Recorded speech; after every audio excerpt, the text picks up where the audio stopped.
make the trek out to Burning Man for a week and a day. After a lot of work, oh, there's a lot of play. Party, party, party, drama, drama, drama, bitch, bitch, bitch. Year after year, they come back to scratch that itch. They all say their lives have been changed. After many years, lives have been rearranged. That change is what this show is all about. You'll see the impact of Burning Man up and out. So sit back, relax, and cancel all your plans. These are the stories about the shadow of the man.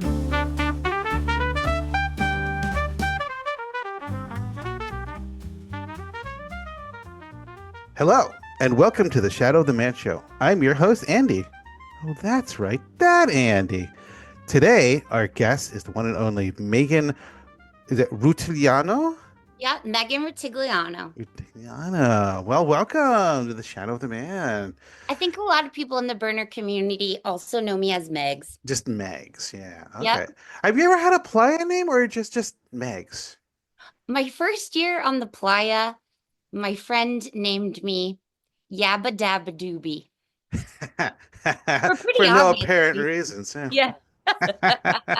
And we saw this guy like going around and like he had like a little almost like a bingo with all the balls are rolling. Yeah. Yeah, that's bingo. And he was giving out names, but it didn't stick, whatever it was. So the Yabba Dabba Doobie also didn't Would the stick. balls have different things for and so whatever ball would come out, he would just give them those names or something? Yes, it was like a playa name generator. Oh my God, that's funny. I know. Like That's what? awesome. What a cool guy. So what was your first year and what got you to go to Burning Man? My first year was 2005. And what ultimately got me to go to Playa was a pinky swear that I made with my friend who was my housemate at the time, Devin Breen. He now runs the Shiditarod, now in its 20th year. What's that? The Shiditarod is so fun. It's an event, an annual event in Chicago, and it is patterned after the New York City Idiotarod, and also the the Iditarod or some dog sled race in Alaska. Yeah. That's like OG. The Iditarod. Yeah. Thank you. Yeah. Iditarod. Okay. Thank you. So so that happens with dogs and a sled and a rider. But in the Idiotarod and the Shiditarod versions, instead of a sled, it's a shopping cart. Okay. And instead of dogs, it's people. And he launched it after we came back from Playa that year, after his mind exploded. But anyway, we made a pinky swear. We got our tickets, and then I was super excited, but probably like a lot of first time burners, the costs just kept escalating. Like you got to get the rental car and like the extra insurance, maybe if you're going to go to Burning Man, and then, your flights and think about all your food and I mean, your outfits. Oh, yeah. Yeah. Oh, no, sorry. I got some random call coming in. Am I back? You're here. Okay, cool. Yeah.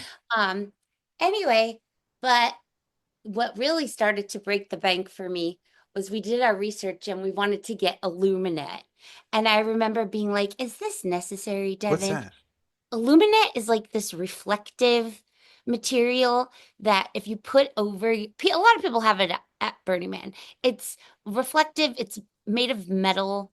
And I think that the army uses it, and basically it reflects the sun, so it keeps your tent and whatever's underneath it cool. And then we also built a geodesic dome and bought like all the stuff for it. But anyway, I just remember I was like almost like, dude, this is too much. And then he's like, don't worry about it. I've got this. And we went and our minds exploded, and I made friends that I still have. Folks that just kind of adopted us, and we had the best time ever. And the rest is history, which I'm sure we'll talk about, Oh but yeah, yeah, yeah. it changed the course of my life Yeah. 1000%. Yeah, well, that's what this show's all about. Yeah, yeah.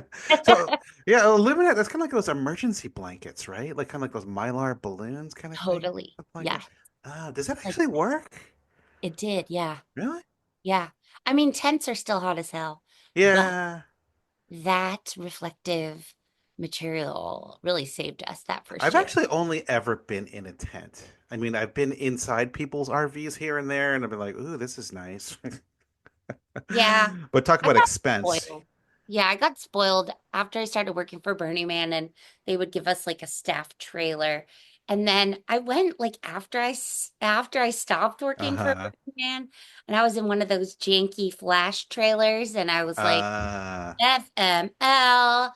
Um and I don't know. It's really hard to go back to a tent, I think, after an RV. But whatever.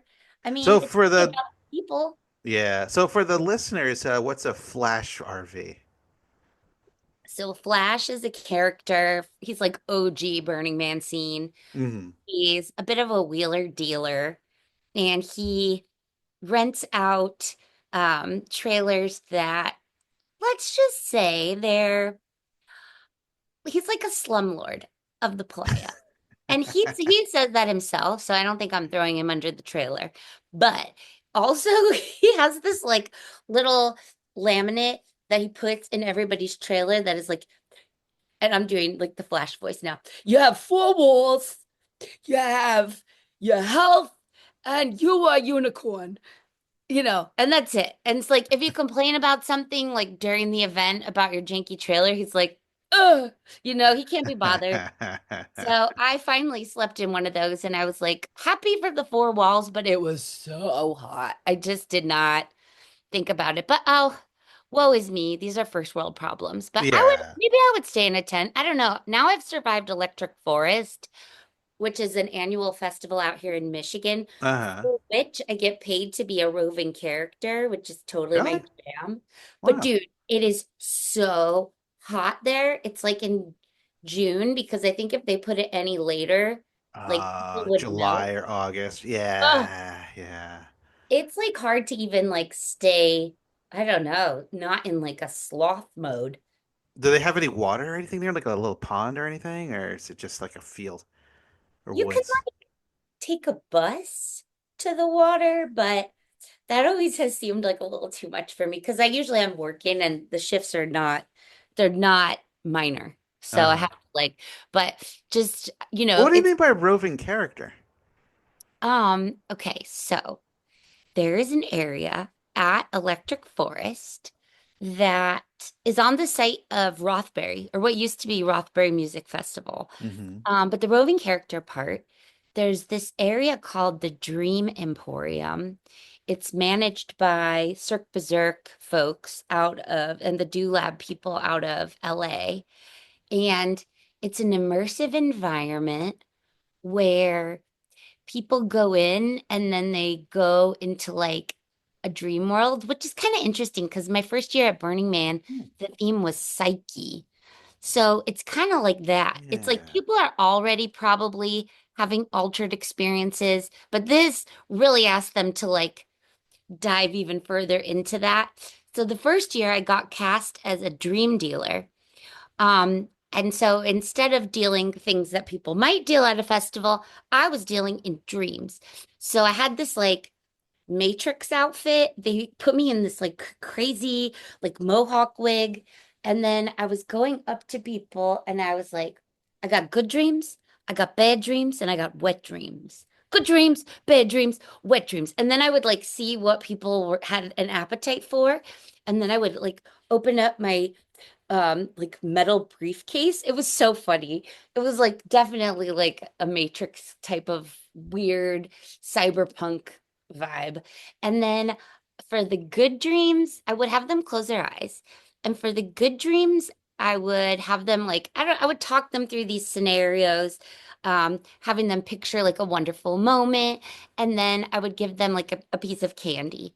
For the bad dreams, I would bring them into like a dark place. And then when they open their eyes, I would be like feeding them those edible crickets, which are really not appetizing. And plus, they look like insects because they are. So people were like, ah, this is a bad dream. That's And awesome. but then the funniest one, the third option was a wet dream. And so I Mm. had a squirt gun, but people didn't know that. It was like in my briefcase hidden, and I would like put it on my lap like hidden. And then I would have them like picture their crush and then when they finally came to, I would squirt them with my squirt gun like all over the place. It's kind of like, when you go to a restaurant or something and maybe like, oh, I ordered a water and then they give you a Sprite or something. Yes. You This drink is it, you're just not like, what I was ah. looking for. Yes, exactly.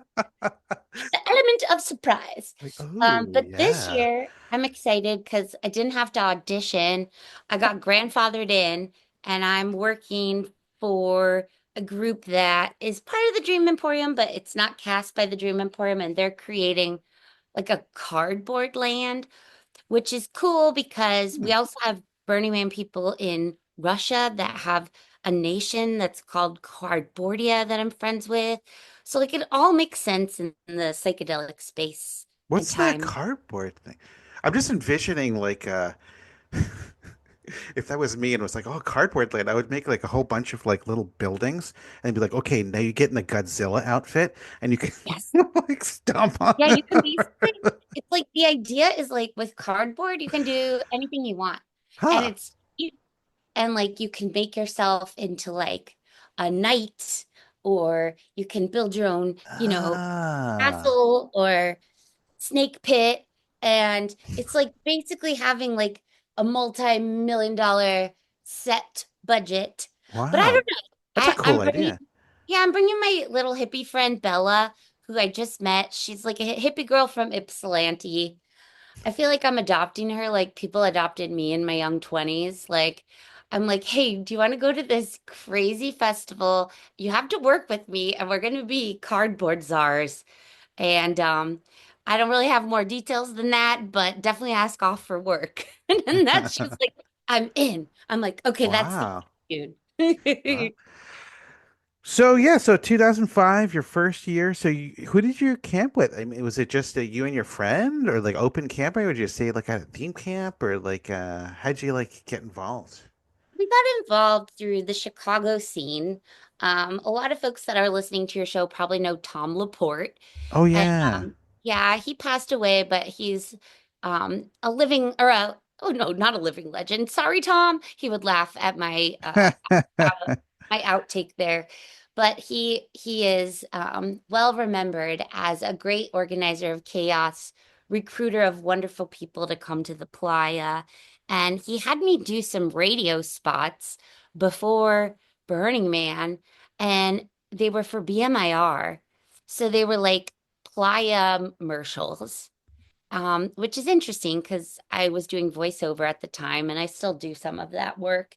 But I got to be like the porta potty fairy and something like that, something like the if it doesn't go, if it's not from your body, it doesn't belong in the potty. And I had like all these like funny little radio spots. So it was pretty trippy. Like as Devin and I are driving in to 2005 Burning Man on Gate Road, I heard myself on the radio. I'm like, I'm here, everybody. And a star was born. And yes, I let it all get to my head. Wow. So we went to the greeters. They're like, "Oh, are you a virgin? Your first time?" Like, listen to the radio, honey. I mean, I think my voice precedes me. Yeah, that was fun. I mean, the whole experience, like, man, getting to Burning Man, it's like you really feel like you're just like on getting off on the moon. Just Yeah. the dust and the smell of the air like that, and everything just feels different. It's such a sensory experience. So you're coming from Chicago at that point, Yeah. or okay? So you landed at Reno, rented a car, did your shopping, and then Well, you're. we actually landed in San Francisco, and we Oh, stayed okay. with Devin's cute friend who was like sort of um a preppy, like kind of like a frat boy. And Mm-hmm. he was really fascinated that we were going to go on this adventure. But he didn't go. he didn't come, but Devin and I thought I was gonna like run away with the circus, which I kind of did, but we took an extra week off after Playa to like we just didn't know what was gonna happen. So that Good first idea. yeah, we didn't camp with a camp. The dues were expensive. It was like Bop Camp was coming from Chicago. Those guys seemed cool, but it was just like a lot to we just didn't really want to be tied down by shifts and that type of thing. And then Yeah. I feel like after a while, maybe you do want that because you want a more structured experience, but we just wanted to go balls to the wall. So we ended up just like I don't know, like walking around. And we ended up setting up camp like wherever. And then the next morning, some folks next to us like heard Devin and I having like kind of like a couple spat, although we were never a couple, but it was like I wanted to go meet the neighborhood and like bring them cheese plates, and he wanted to set up the geodesic dome, and I kept misplacing my water, but he, of course, had all of his shit, his stuff together. And he very much uh didn't like what I was doing. And I didn't like his rigidity. But these folks next to us overheard us and they were like, "Can we adopt you?" We're like, "Oh, yes." And those women who adopted us are still some of my best friends. I just visited one of them in San Francisco last weekend. So it's pretty amazing the people that stick with you, right? Yeah. Oh yeah. Oh yeah. I mean, I don't know, we'll get When around was to your that, but first year? my first year was 96. Oh my God, rock and roll, dude. Yeah, but it was bizarre because I was like living in San Francisco and I had some friends who were kind of like in the community and we'd done some of those like kind of cacophony-esque kind of things like these Yeah. crazy like parties in these warehouses and uh these like treasure hunt kind of things and whatever. And so I was like, oh, these are just my kind of artsy friends. And so my one friend was the black woman from England. She was like, "It's like you and your brother Dan, and you have to go. It's brilliant." And we were just like, "Oh, okay." And then we just got It's these like, going to be magical. "Oh yeah, yeah." We were like, "Okay." And we had never taken like a road trip together. I mean, like I just moved there like a couple of years before, and I don't know if you guys listen to episode 2 with my stories, like you'll hear the full story Oh my about God, I all can't about this. wait. Like, but yeah, yeah. So I mean, we had no idea what to expect. Like, I just was like, we're coming from San Francisco. I mean, like I said, like it's the drive. I mean, that's a long drive, and we had It is. no idea what to expect. And it was like, I think that's the first time I'd In really been Reno, in the it's so weird. desert. Yeah. Yeah, yeah. I think we stopped and we're like, well, we're going camping. We're like, it's like, and we've been camping, right? And so I was like, well, we needed firewood, right? So we Oh got a bunch of my firewood, and we get there, and it was my older brother's, like Volkswagen GTI. So it's like a hatchback with like two doors, and we had like. At the last minute, like Sharon, that was her name. Yeah, like she was like, "Oh, can you bring my boy God. yeah, can you bring my boyfriend?" And we're like, okay. And so he sat in the back, and so he was As literally long as he covered. holds all of our water. Yeah, so he was covered with like these like with wood, like in all of our stuff. And so then we're going out to the desert, and like we kind of get lost on the playa because like they go to the gate road, and they're like, okay, set your compass for this degrees and Oh my go. And God, we're the like, whole compass thing, that just like, yeah. And then we were I don't like, know. I can't roll with that. compass. Yeah, we're like, oh yeah, compass. Like, I would have no freaking We didn't clue. bring a compass. No idea. Yeah. So and then there was this big plume of dust, and then we're like, well, let's just go like on the outside of the plume of dust. And so everybody was like, and so we quickly just kind of got lost. And then you go beyond a certain point, and the heat mirage is just like 365 degrees. So we're like, you can see the mountains, and Oh my so. God, the mountains are so gorgeous. Yeah, Oh, yeah.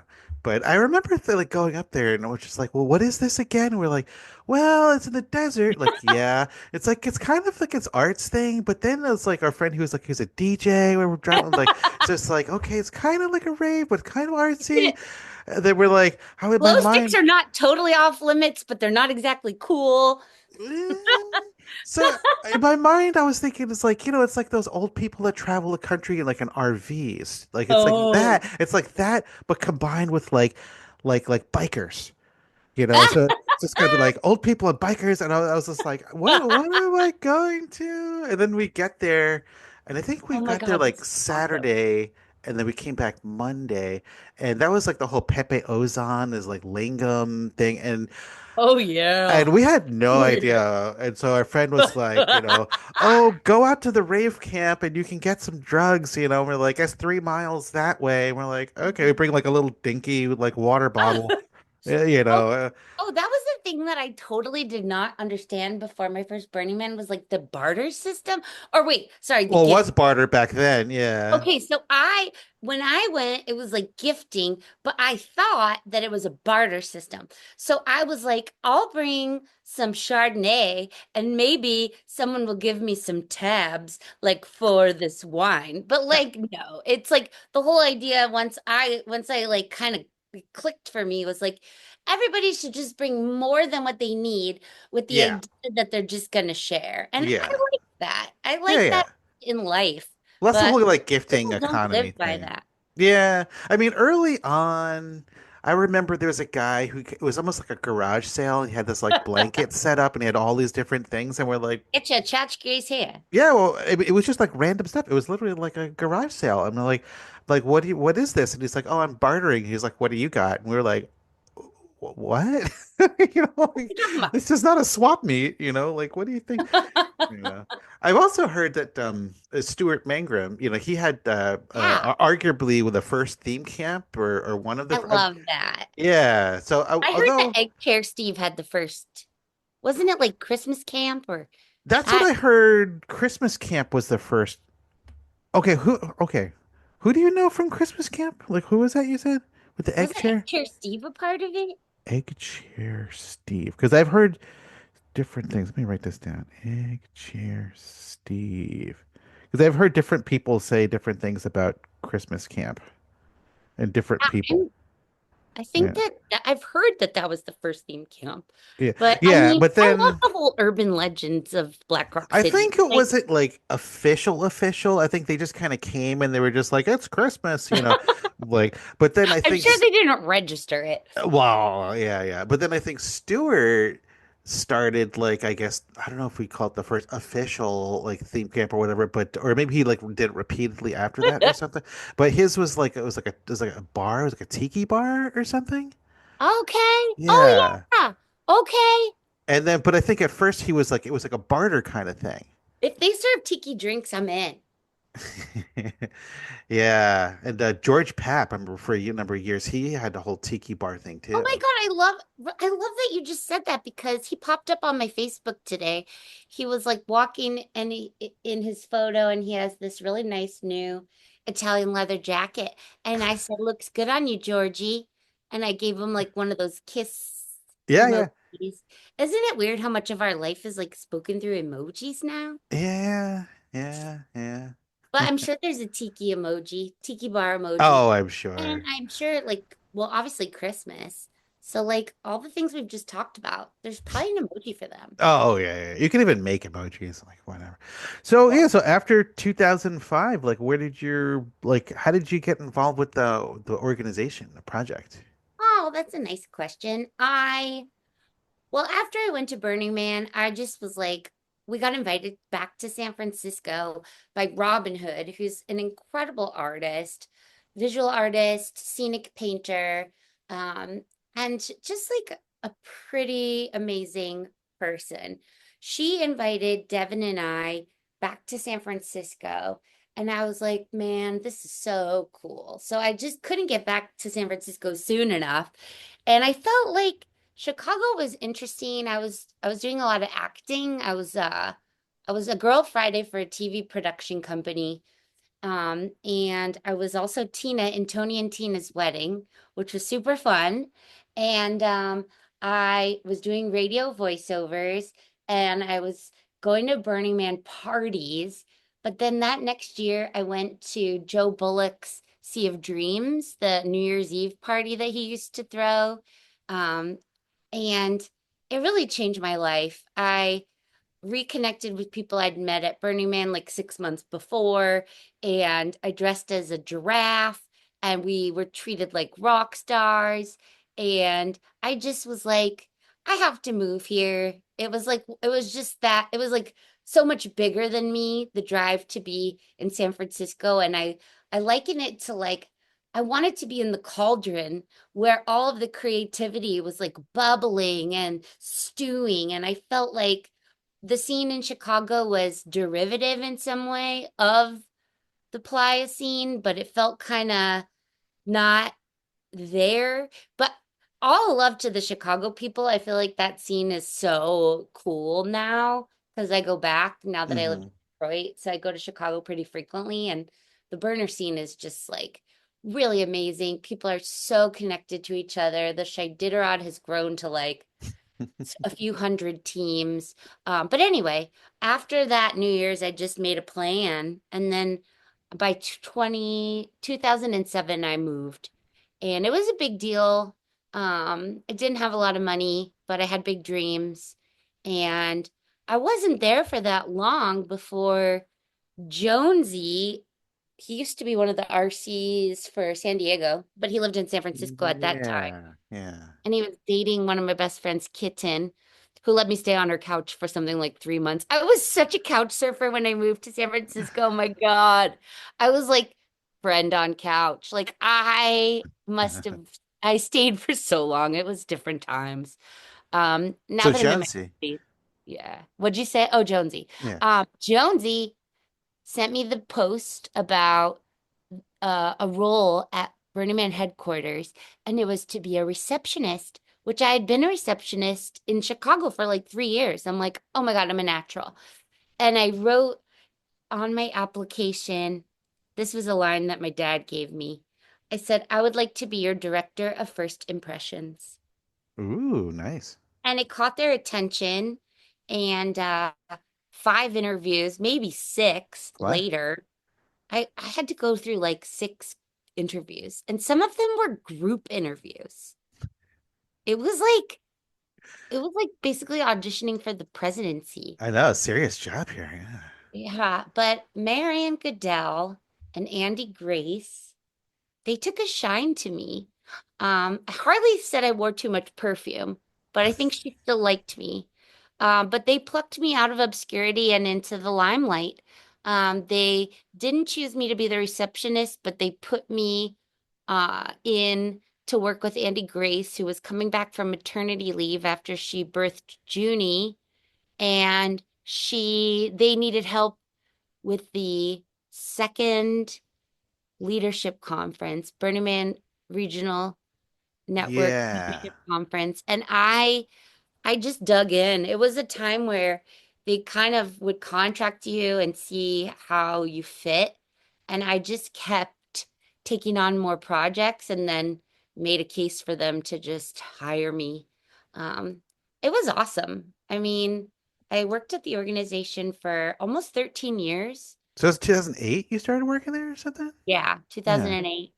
And then yeah, I just really got to grow with the organization and with the culture. I think when I started working there, I probably don't have my facts exactly right, but something like 30,000 people.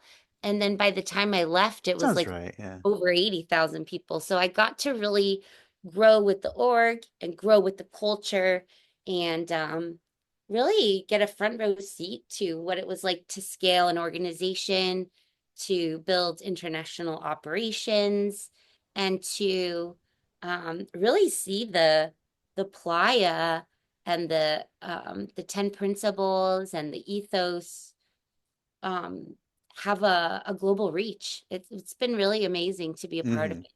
So how long? So when did you stop working for them? How long? You said you were working for like 13 years? Something like this, maybe 12 and change. Yeah. I left in 2019. Ah, okay. I was burnt out. I was having health problems. I Oh really yeah. had a bad back, and they found a growth in my brain, and I Oh just had no. a lot of, thank you. I mean, it's okay. I'm okay. And I'm pain free, and my brain is healthy. But I I think like a lot of people that are drawn to the Burning Man culture. I'm a doer, and I just did myself in. Like I broke, and it Hmm. was time for me to to just move on. So I got a job working for a different festival for the Global Eclipse. They were going to do a big eclipse festival in 2020 in Patagonia, Argentina, and I just hopped on that star on that comet, and I went to Argentina for a few months. I traveled around, met a bunch of interesting festival folks, but then ultimately the festival did happen, but not in the way that they thought because It was it COVID, hit. right? Yeah, yeah. What time of year was that? Like, was supposed to happen? It was supposed to happen in the winter, December 14th, 2020. Oh, wow. It was totally they did end up doing something small scale, but Uh-huh. my job was to like help them find they already had a huge network of people. They did like the symbiosis festivals, but I was supporting the art director, Bosque. But anyway, I was just looking to continue to work internationally. But then once COVID hit and I was still living in San Francisco, but I was like, I can't live with other people anymore, especially on quarantine. And I knew that in Detroit I could afford my own place. And so and I already had friends here. So ultimately I was like, peace out, San Francisco. But it was just my time. I think everybody's got Well, you were their there for what, like 12 years or something? yeah, it was a great experience. How long were you in San Francisco? I think it was about 7 years or so. It was like, yeah, it was 94 to 2001. And then you moved to Oahu? Or is that where you're Yeah. originally from? Or No, originally, actually, I grew up in New Jersey and oh then my I went to God, high me too. school in New York and then college in Vermont. And That then, tracks. Oh my yeah, God, I love you even more now. that's where I met Nicole. Nicole and I met at Vermont.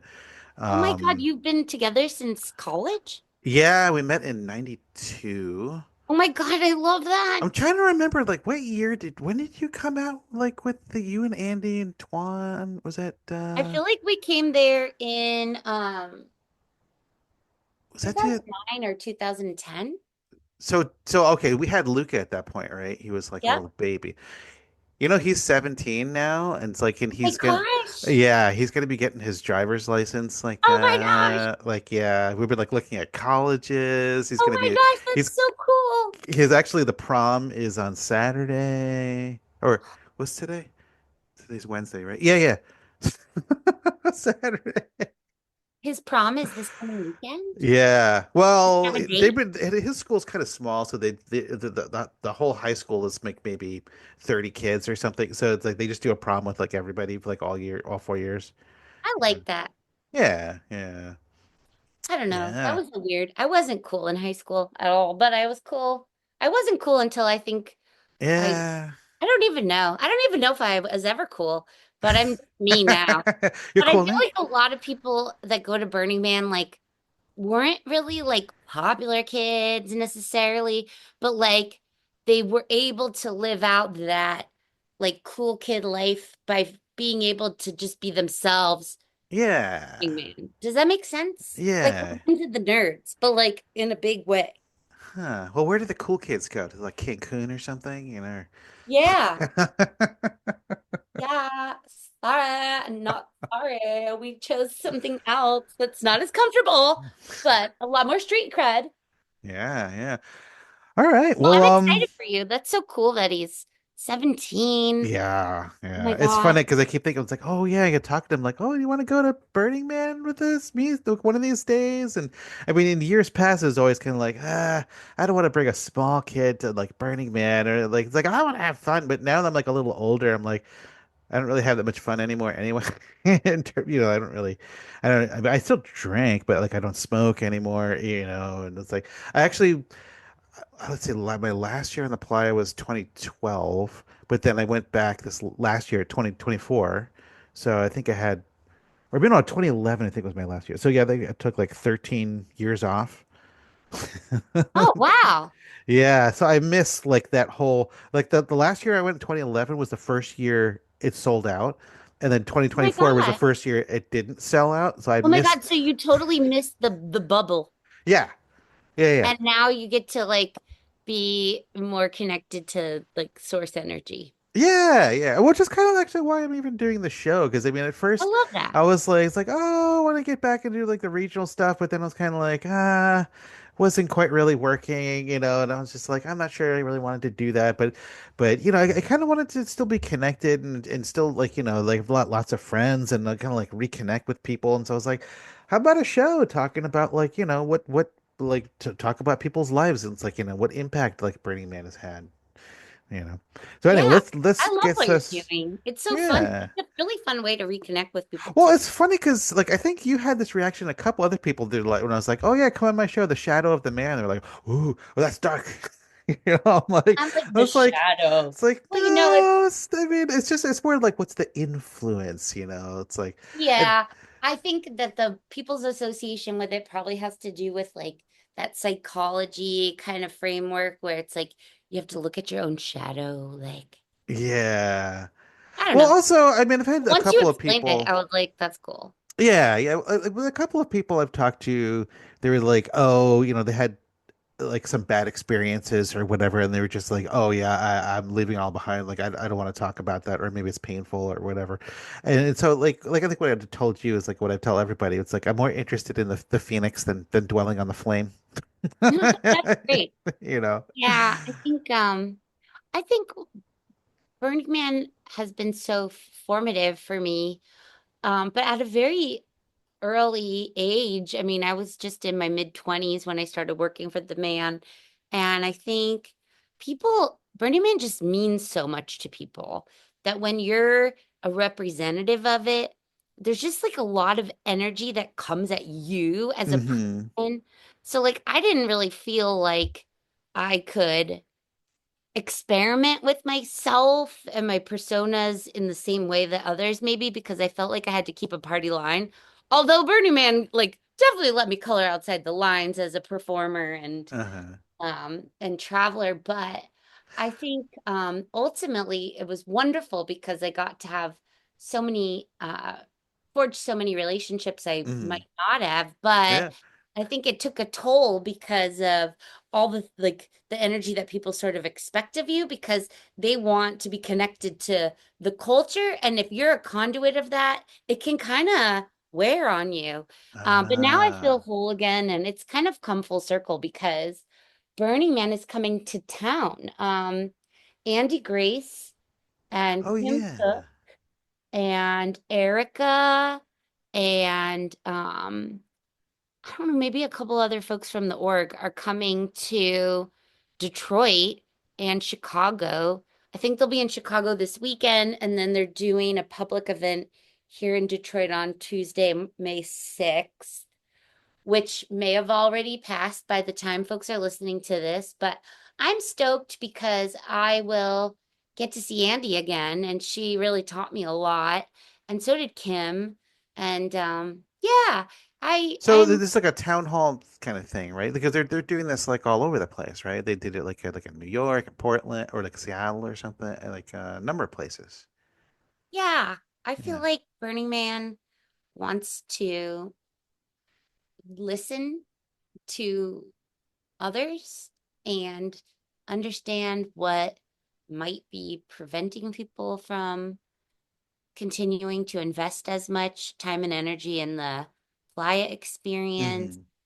Hmm. Because I think, the event is probably facing some hurdles. I think that ticket sales aren't like a given, right? The political climate in the US is climate. And, with global warming too, like the playa is getting less and less hospitable. So Yeah. I feel like Burning Man still wants to make sure that the voice of the community is represented in the decisions that the organization's making. And so I'm excited to see the folks. I unfortunately I can't go to the town hall event because I have a new job now and I'm running a Oh, what are you doing? profit accelerator program Oh. or a neighboring county. So Detroit is part of Wayne County, but adjacent to us, part of the Detroit Metro is Macomb County, which is pretty beautiful. It runs along a lesser of the Great Lakes, a good lake, Lake St. Clair. And It has not any big cities, but our office, I work for an organization called Advancing Macomb, and our office is in the county seat, which is called Mount Clemens. And it used to be a place that Detroiters who were affluent would go to bath houses. Oh. Um, and so it was a vacation destination, just like Grosse Point Blank. And Hmm. it's kind of cool. I'm working for a nonprofit that supports other nonprofits. So similar to my job with Burning Man, I was supporting groups that supported the culture. So Oh. now I'm running a accelerator program for new or small emerging nonprofits. We launched a call out, and now we have 9 groups for our first cohort. We're midway through, so I've hosted 7 workshops, and now we're at the midpoint, and we'll be doing 7 more. And it's just been really enriching. I'm learning a lot. And the So folks this is that a nonprofit, right? This is not like a government agency or anything. know, but we work collaboratively with the county, Macomb Hmm. County, and we have private funding from the Ralph C. Wilson Jr. Foundation for this accelerator program. So Hmm. I just feel super lucky because it's a tough world right now, and I'm getting to still do work that feels meaningful to me, and to do it on behalf of and in support of people that are serving the community across Hmm. the board. So that Wow, feels, that's awesome. yeah. Well, okay. At this point, I kind of want to get into your background. So tell us about you. Like, where did it all begin with little baby Megs? Oh my God, I was born in Brooklyn. Oh, really? A guy that delivered me was Dr. Wiener. You can't make this up. And I'm a Leo, Scorpio rising. I was born on 8/18/82, and my parents met at Hunter College in Manhattan. Oh, My wow. dad was commuting from Queens. My mom was commuting from Staten Island, and my dad they met in an English literature class. My mom noticed my dad because he was able to read the Latin passages out loud. And my dad, in addition to thinking my mom was cute, because she totally is, she's a Betty, um, he thought that she was particularly interesting because after class, she used to like talk to herself. She would be like, Huh? um, okay, so read chapters 4 to 6. Then she was like just weird and like peculiar. And he wore her down. Their first date was in Central Park. And not too long after, well, a few years, of course, there was baby Megs. And I have a little brother named Eugene. He's not so little, he's like 6'4", and Wow. really cool. He lives in Columbus, Ohio, which is close to me. But yeah, we lived in New Jersey, where I went to school, just like you. Oh, what Um, part of Jersey? North Jersey by the Oranges, a town called Ah. Glen Ridge. Okay, I grew up in Englewood. Oh my God, I know Englewood. Yeah, I know from Englewood. yeah. I'm going back. We always go to the Jersey Shore during the summer, so I'm Oh, yeah. going to Ocean Grove with my family this summer. But Like first, in I'm going. July when it's like 95 degrees, 100% humidity. Oh yeah, August. I will fry like a lobster. But I always try to like make sure I have like my own vacation on either end of like the family vacation just for sanity's sake. So I'm going to see the Black Keys perform Oh, wow. in Atlantic City. I've actually like never been to Atlantic City, so I'm gonna do Yeah. that ahead of time. I mean, I'm just staying for like 2 nights at a casino. I'm sure there'll be a good spa and the Black Keys. But then I'll see my folks. But anyway, we moved to Nebraska when I was 13 because Oh. my dad got a job working for the Gallup organization. And man, that was a culture shock. I went from being like a wannabe skater girl in New Jersey with like Jenko pants and baby barrettes and like Stussy shirts to going to school with the children of the corn. And that was a lot for me. Uh, but it was a college town. It was Lincoln. We had 30,000 university students, and I've always been a fast talker and I'm tall. So I was definitely partying with the college kids way before my time. So maybe that prepared me for my life in show business. Mm. But yeah, I went to Madison, Wisconsin for college and then Chicago after. San Francisco, I lived in Barcelona. Now I'm here in Detroit and I don't really want to move. Mm-hmm. Uh, Not for a while at least. I like it here and I like the guys. San Francisco, the guys were pretty flaky. And Yeah. definitely more Peter Pan. Here, I feel like they're more sturdy, you Would it know? be Peter Pan, like Forever Young? Yeah. It was like a lot of guys that didn't want to grow up. So trying to forge a long-term relationship with those guys was like, meh. Like boys. Yeah. So, but now I feel like my dating prospects are better and my rent is cheaper, but my salary is not a lot. But that's just Detroit, middle America. It's different energy than the coasts. But a lot of my friends in San Francisco feel like they're getting pushed out too. Yeah, yeah. Now my brother still lives there, and I still go back and like visit Well, him at that's least cool like that he once a lives there. year. Like yeah, but it's funny because yeah, I've been going back to visit like once a year. So I mean, clearly it's not like when I lived like 94 2001 like during the first original like .com bubble. I remember like Oh yeah. I'm trying to think like the first place we rented was like it's like God, was it Clipper and 23rd Oh, that's or a cool area. I know that or area. 25th or something like That or whole area is so cool. Cool. yeah, Noe Valley was nice. And then we lived at like 22nd and Castro, like on the top of the hill. It's like, oh, that was awesome. But yeah, we had like it was technically a two-bedroom apartment, but one of the bedrooms was like the living room, The you living know? room, yeah. Yeah, like and that was like what, $1,500 a month?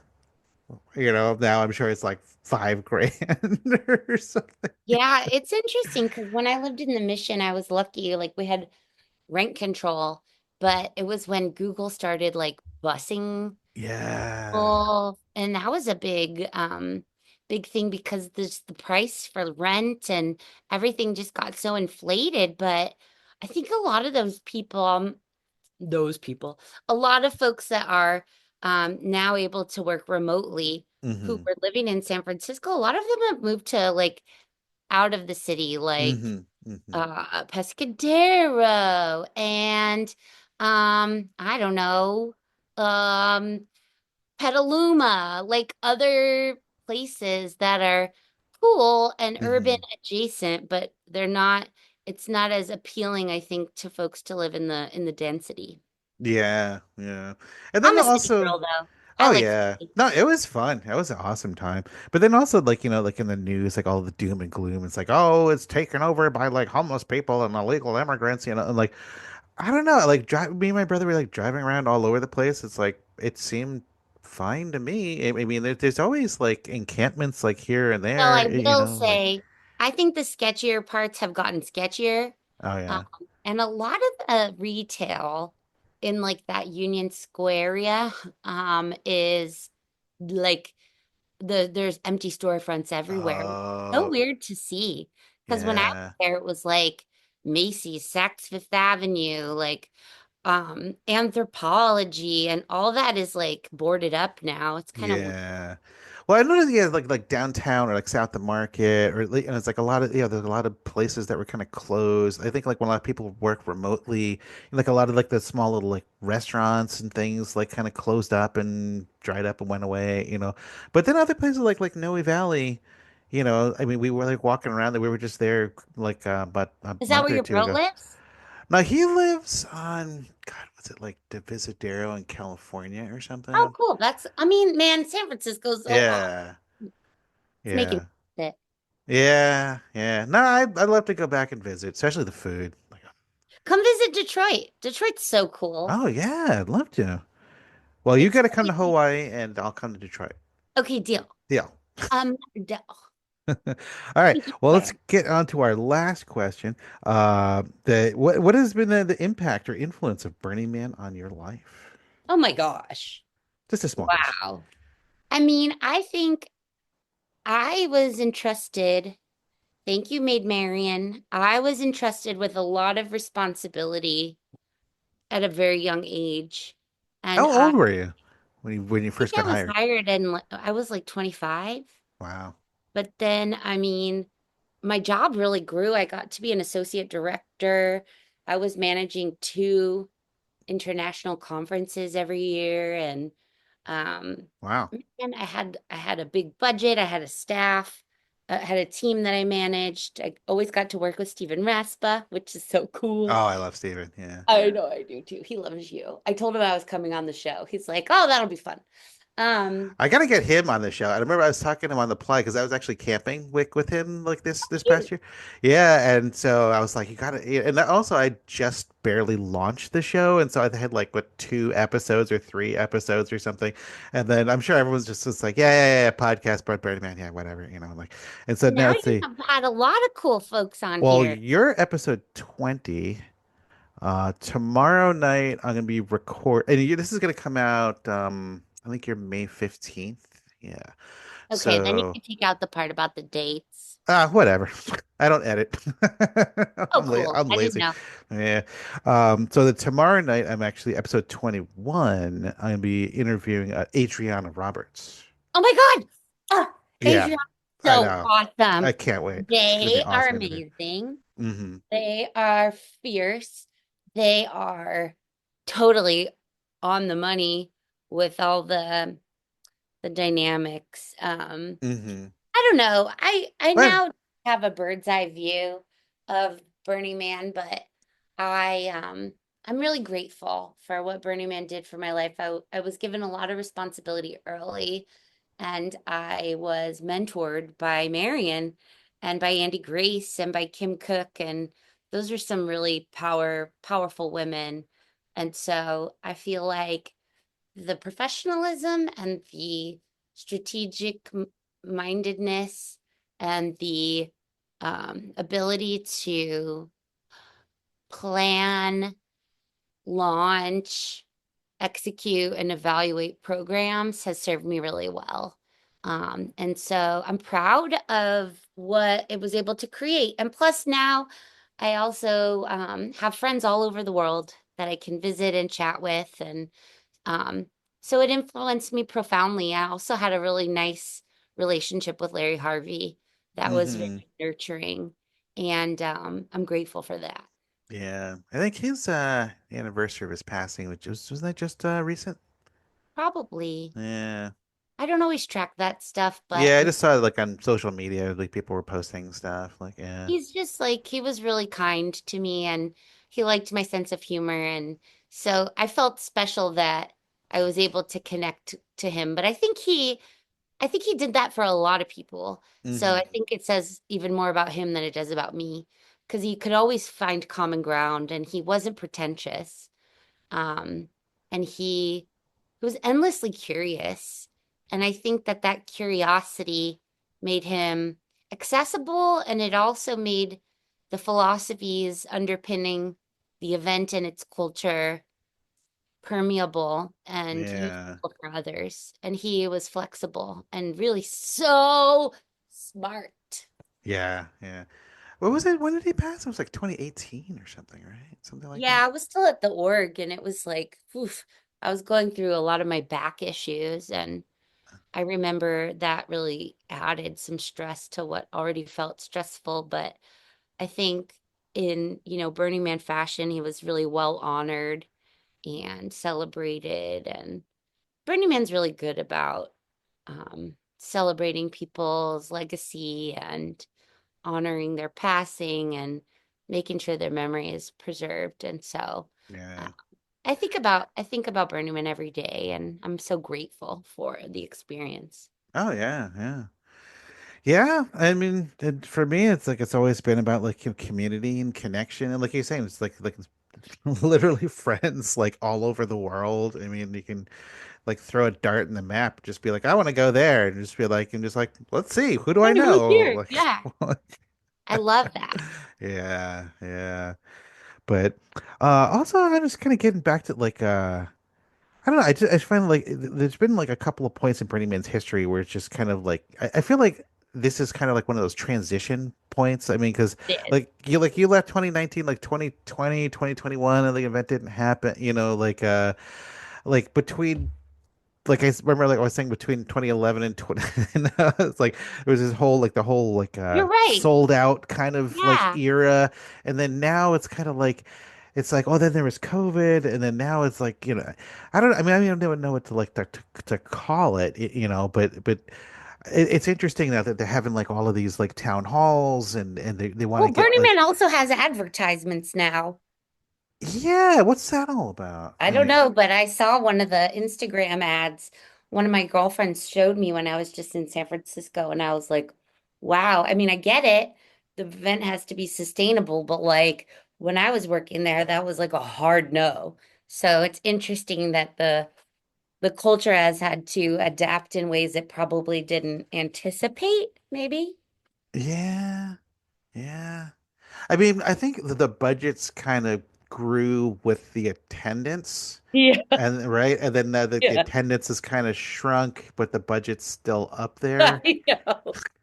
It's like, uh-oh, Like, we better get some folks that don't have jaded viewpoints and that aren't too old and that will, maybe add some new variety. I hope yeah, it continues to be, I'm sure that I don't know. I hope that the event doesn't lose that essence, but I think that essence changes over time. yeah, yeah. Well, I think there's a natural kind of life cycle of the majestic burner in the wild. Right? Yeah. I feel like we need David Attenborough to do us a little documentary of like the majestic Hmm. burner. But yeah, I mean, well, early on, I think just by like looking at the numbers, because like when the event was like doubling and doubling and doubling, like in the early years, I mean, just mathematically, that would mean like at least 50% of the people showing up were coming for the first time, Hmm. right? I mean, sometimes maybe even more than that, you know.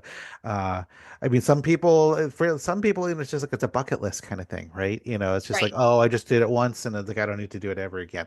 Like some people, it's like, oh, they'll do it for like two or three times, and then like if you don't get involved, like if you don't start like like a theme camp or art project or volunteer, it's like I think after 3 years you get kind of jaded. It's kind of like, Ah, eh, been there, done that.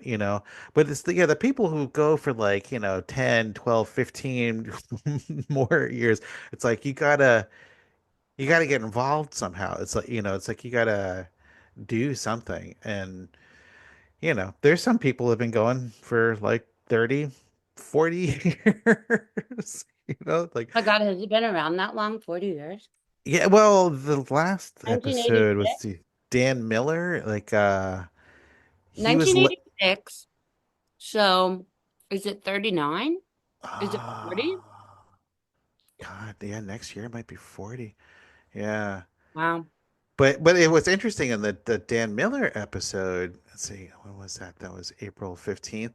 He was Larry Harvey's roommate, right? So, he was telling me, well, you should listen to that episode. He was like I will. the I'm gonna listen to them original, all. yeah. Well, he said it actually goes back to I think it was like 1978, like where it's like Larry and unbeknownst to Larry and Dan, like they actually both happened to go to this like Roku, the pottery like Roku, like a bunch Oh, of that was my people. friend's camp. Yeah, well, these people like camped out in like Pescadero Beach in 1978, Oh, something and different. Okay. yeah, and so I think that was like the original spark, like for Larry, where he was What? like people camping on the beach and all this fire, and they're all just kind of like communal, having a good time. So yeah, it actually goes back to 1978, like if you think about it, Oh, like I yeah, love yeah, that. yeah, yeah, interesting, yeah, yeah. All right, well, we've been going almost an hour now. So yeah. Any final words? Anything else you got or anything you want to talk about? I'm just really grateful. I'm grateful um to Marion and Andy for plucking me out of obscurity and into the limelight. I'm grateful for the ride. Hmm. Grateful for all of the portals that it opened up in my mind and my heart. I Yeah, I feel like I carry that spark with me always. And yeah, folks that are listening are always welcome to roll through Detroit. We'd love to show you a good time. It's a very artful and interesting place. It's not an easy place, but it's a colorful one and it's Mm-hmm. vibrant.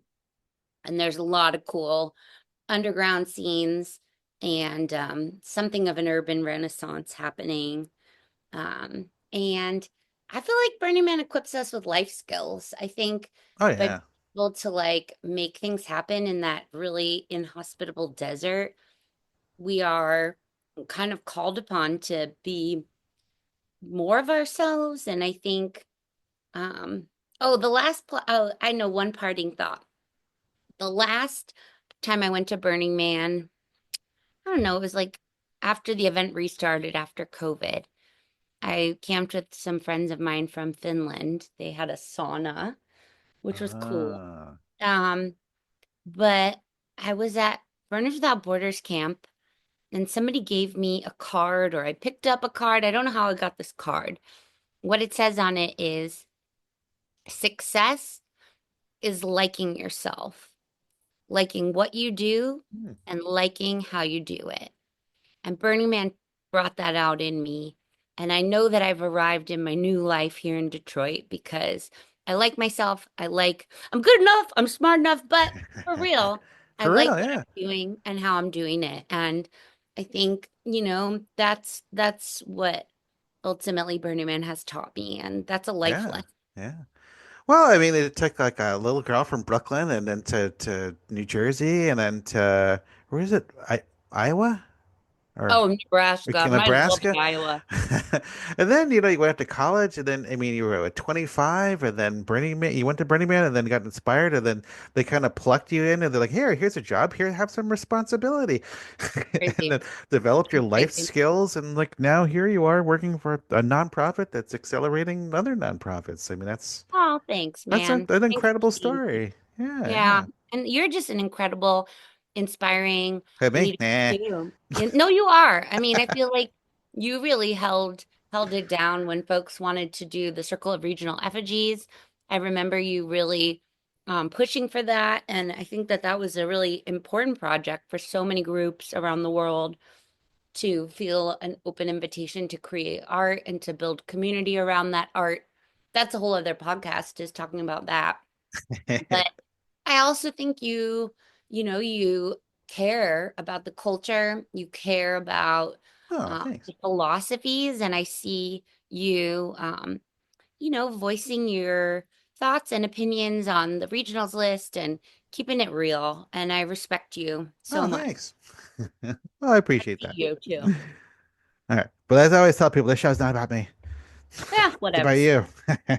Okay, so let's see. If anyone wants to reach you, like what would be like a public thing you want to give out? Not your phone number.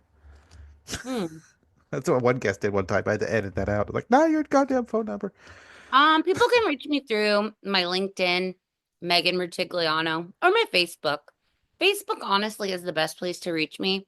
I know it's like a little old school, but that's where I have my quote unquote following. That's where I have my community. And I'm on Facebook every day. So folks want to find me. It's just Megan Rutigliano. Okay, awesome. And do you have any plugs? Like, do you want to Hmm. for your advancing Macomb that you want to like a URL or anything or Oh yeah, I'll share that. We were just in Cranes. We were featured in Cranes Detroit. what's that? Um, Cranes is like a business publication. Uh-huh. We were written up. We've been on the news quite a bit, talking about our accelerator. So I'm proud of the program.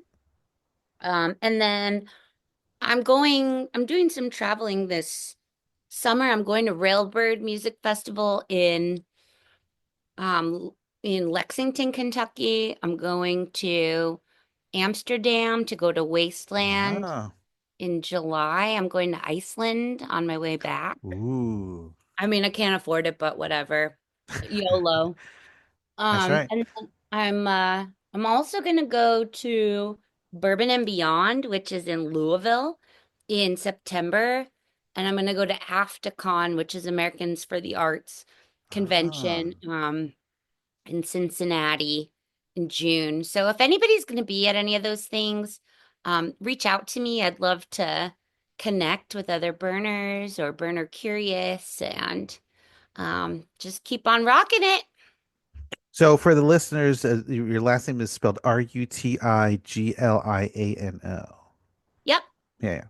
exactly. And oh yeah. So do you have like a URL for Advancing Macomb? What's that? It's just advancingmacomb.com. Oh, okay. It should be .org, but we're .com because I don't know why. I'll put that in the show notes. Advancing Macomb, right? Yep. Com. I think everywhere else would say Macomb, but here it's Macomb. Macomb. Just like when I was in Macomb. Nebraska, they had a town called, instead of Beatrice, it was Beatrice. Yeah, Like, well, it's like in Vermont, it's so funny. God, it's like Barre. It's Barry. Or like there's another town called everyone would say like Charlotte, but they're like, no, it's Charlotte. It's so funny. When I first moved to Detroit, it's a French settled city, so there's a lot of French, and I Oh, speak really? French, and I love speaking French. It's like my favorite language to speak. Ah. Um, but when I first moved here, I'd be like, I live along the Decondre cut, and I remember my friend Matt Naimi was like, Megs, it's DeQuinder. I'm like, oh. And like there were like several things that I would pronounce in a certain way that people are like, no, honey, it's Detroit. Like, stop. And I The was like, Trois? got it. Okay. I don't know. Got The it. the Trois sounds so much nicer. I know, but it's like Detroit. Like these are very like the language is very, I want to say like it's kind of punctuated or it's like Yeah. I want to say harsh, but I don't want to be harsh, but Well, it's so we kind of took your French and we made it American. yeah. Well, thank you so much. And this has been an awesome interview. It's been so fun, Andy. I'm glad that you twisted my arm. Thanks for your flexibility on getting it scheduled. Ah, no worry. My pleasure. Today was perfect. All right. Thank you. All right. Thank you for listening. If you enjoyed this show, please subscribe, rate, and review it on Apple Podcasts. It just helps to get this show seen. Please tell a friend and help to spread the word. If there's enough support, we can do a lot more of these shows and publish more shows per month. If you would like to contact us about being a guest, what you think about the show, or whatever, please send an email to shadowofthemanpodcast, that's all one word, at gmail.com. You can also follow Shadow of the Man on social media on Facebook, Instagram, X, and YouTube. The links for these pages are all available on the front page of shadowoftheman, all one word, .com. See you next month for a new episode of The Shadow of the Man. Thank you for listening to this latest show. We have to make another one, so gotta go.